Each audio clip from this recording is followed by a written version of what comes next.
বিরোধী দলকে টার্গেট করে তখনকার বিরোধী দলীয় নেত্রীর ব্যাপারে অনেক আজে বাজে কথা বলা হয়েছিল।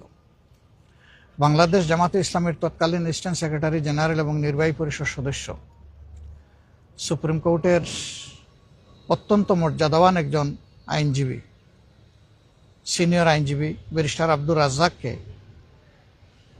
হয়রানি করা হয়েছে। দুইবার তাকে জিজ্ঞাসাবাদের মুখোমুখি করা হয়েছে।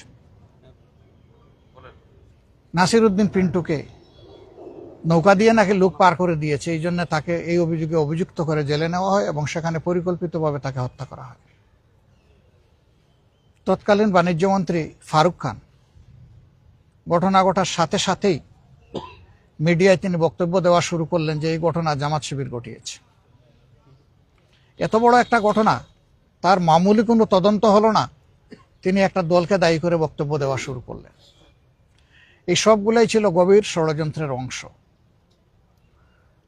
পরবর্তী পর্যায়ে বর্তমান সরকারের আগে যে ইন্টারিম গভর্নমেন্ট ছিল, এই ইন্টারিম গভর্নমেন্টের পক্ষ থেকে একটা তদন্ত কমিশন করা হয়েছিল। সেই রিপোর্টও কিন্তু জাতির সামনে আসেনি পুরোপুরি।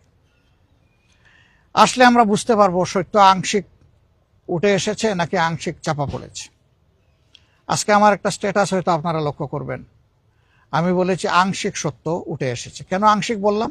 যেহেতু পুরা রিপোর্ট আমাদের সামনে আসেনি।